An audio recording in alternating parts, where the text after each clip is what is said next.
Hello everyone students, welcome in my YouTube channel Mayash. आप सबका स्वागत है इस चैनल में।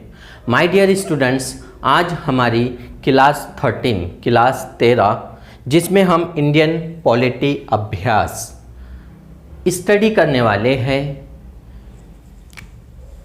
राज्य के नीति निर्देशक तत्वों, directive principle of state policy.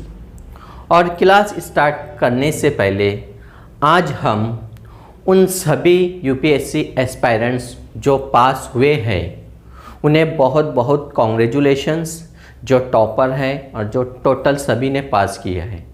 और उन सभी स्टूडेंट्स जिन्होंने सिलेक्ट नहीं कर पाए हैं उन्हें एक एडवाइस है कि वो दोबारा और अच्छे से प्रिपरेशन करें और नेक्स्ट ईयर फिर यूपीएससी पास करें।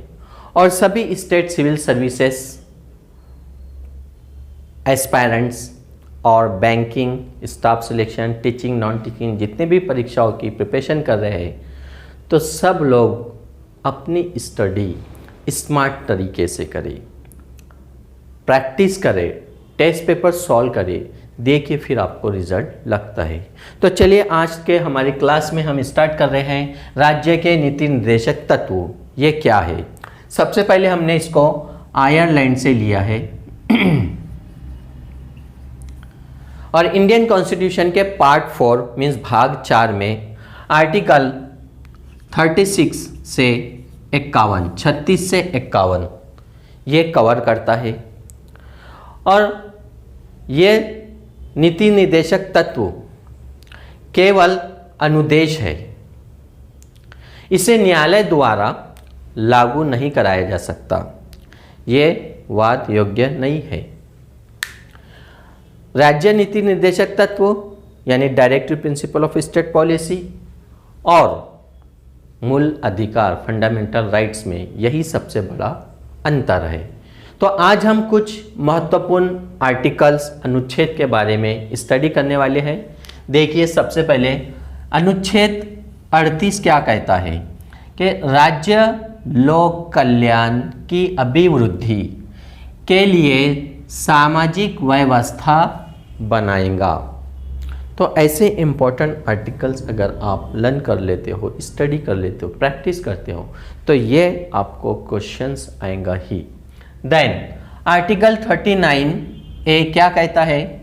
समान न्याय और निःशुल्क विधिक सहायता, तो ये इंपॉर्टेंट है। देन आर्टिकल 40 क्या कहता है? ग्राम पंचायतों का संगठन। देन आर्टिकल 41 कुछ दशाओं में काम, शिक्षा और लोक सहायता पाने का अधिकार, this is very important. Then अनुच्छेद 42 क्या कहती है? काम की न्याय संगत और मानवोचित दशाओं का तथा प्रसूति सहायता का उपबंध। देन अनुच्छेद 43 आर्टिकल 43 कर्मकारों के लिए निर्वाह मजदूरी आदि। देन 44 नागरिकों के लिए एक समान सिविल संहिता। अनुच्छेद 44 कभी कभी प्रश्न आता है अनुच्छेद 44 क्या है? नीति निर्देशक तत्व है, मूल अधिकार है, मूल कर्तव्य है या नागरिकता से संबंधित है? तो ऐसे भी प्रश्न आते हैं। अनुच्छेद 45 बालकों के लिए निःशुल्क और अनिवार्य शिक्षा, दिस इज इम्पोर्टेंट।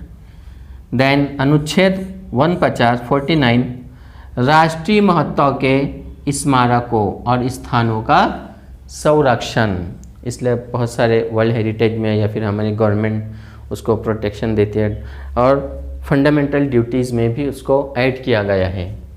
देन अनुच्छेद 50 कार्यपालिका से न्यायपालिका का पृथक्करण, दिस इज इम्पोर्टेंट। देन अनुच्छेद 51 आर्टिकल 51 अंतर्राष्ट्रीय शांति और सुरक्षा की अभिवृद्धि। Non alignment movement Pandit Jawaharlal Nehru ने शुरू किया था जब यूएसए और यूएसआर दो भागों में दुनिया बट गई थी, तो हमने ना रशिया की तरफ गए ना अमेरिका के, हमने डायरेक्ट वहाँ क्या कहा कि हम अंतर्राष्ट्रीय शांति और सुरक्षा की अभिवृद्धि के पक्षपात है, और इसी को हमने कॉन्स्टिट्यूशन में ऐड किया है। तो माय डियर स्टूडेंट्स, ये थे आज के directive principle of state policy in English, Hindi में राज्य के नीति निर्देशक तत्व। कौन कौन से आर्टिकल इम्पोर्टेंट है उसको लर्न करो, और ऐसे प्रश्न देखो कि इससे रिलेटेड क्वेश्चंस आ रहे हैं या नहीं। तो आज की हमारी क्लास 13 फिनिश, फिर मिलते हैं हम नेक्स्ट क्लास 14 में। Best of luck.